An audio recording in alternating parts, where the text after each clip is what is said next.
दोस्तों, प्रशांत किशोर अब रुकने का नाम नहीं ले रहे हैं। पहले भ्रष्टाचार का आरोप लगाया, अब हत्या का। तो क्या बिहार का उप मुख्यमंत्री वही इंसान है जिन पर 7 हत्याओं का आरोप लगा था? क्या शिल्पा गौतम हत्याकांड और कांग्रेस नेता सदानंद सिंह की हत्या में उनका नाम सामने आया था? क्या सीबीआई ने उनसे भी पूछताछ की थी? और सबसे बड़ा सवाल यह है कि अगर यह सच है तो फिर आज वे डिप्टी सीएम की कुर्सी पर क्यों है? दोस्तों, यही है आज का सबसे बड़ा सवाल जिस पर हम आज चर्चा करेंगे। दोस्तों, मैं हूं नूरानी मैमून और आप देख रहे हैं आयान फास्ट न्यूज। पटना से लेकर दिल्ली तक सत्ता के गलियारों में हलचल है। जन सुराज के सूत्रधार प्रशांत किशोर ने फिर से बड़ा धमाका कर दिया है। उन्होंने सीधे सीधे बिहार के डिप्टी सीएम सम्राट चौधरी पर गंभीर आरोप जड़े हैं। पीके का दावा है कि सम्राट चौधरी का नाम बिहार के चर्चित शिल्पी गौतम हत्याकांड में आया हुआ था। उस समय वो राष्ट्रीय जनता दल में थे और साधु जादव के साथ इस केस में आरोपी बनाए गए थे। केस सीबीआई तक गया। सम्राट चौधरी से पूछताछ भी हुई, सैंपल लिया भी गया, लेकिन लालू की सरकार ने केस को दबा दिया। पीके कहते हैं कि बिहार की जनता सब जानती है। अब नीतीश सरकार बताए कि हत्या के आरोपी उप मुख्यमंत्री की कुर्सी पर क्यों बैठे हैं। या तो सम्राट को गिरफ्तार कीजिए या फिर जेल से बाकी भी आरोपियों को बाहर निकालिए। दोस्तों, इतना ही नहीं, प्रशांत किशोर ने एक और बड़ा आरोप लगाया है। उनका कहना है कि सम्राट चौधरी का नाम 1998 में कांग्रेस के बड़े नेता सदानंद सिंह हत्या में भी आया था। आरोप यह है कि बम मारकर 6 लोगों की हत्या की गई।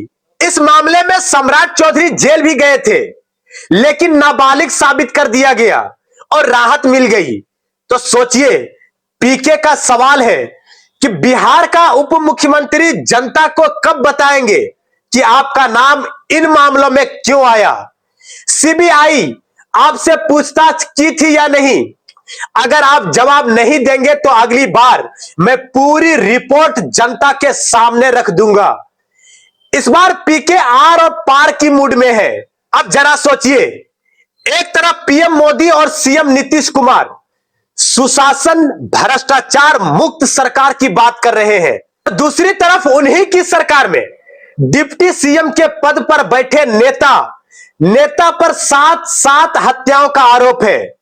प्रशांत किशोर का यह आरोप सम्राट चौधरी पर उम्र घोटाले का भी मामला रहा है।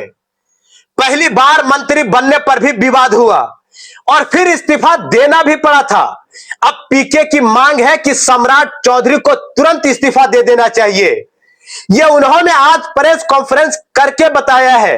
वो कहते हैं अगर ऐसा नहीं हुआ तो वो राज्यपाल के पास जाएंगे, यहां तक कि प्रधानमंत्री को भी पत्र लिखकर पूरे मामले की कार्रवाई की मांग भी करेंगे। मामला गंभीर है।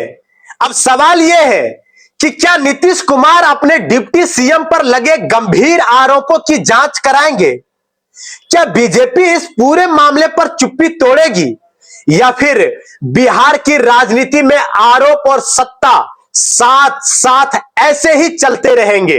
दोस्तों, बिहार की सियासत में यह कोई साधारण विवाद तो नहीं है। यह सवाल सीधे सरकार की साख और जनता के भरोसे से जुड़ा है।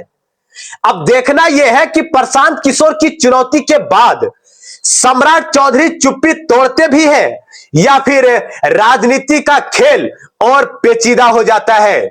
अभी तक एनडीए के सहयोगी दलों द्वारा कोई भी बयान नहीं आया है इस आरोपों पर। आपको क्या लगता है, इस पर जवाब देंगे? चुप्पी तोड़ी जाएगी या फिर यूं ही चलता रहेगा? कमेंट में जरूर बताइएगा। बने रहे आयान फास्ट न्यूज के साथ। मैं हूं नूरानी मैमून।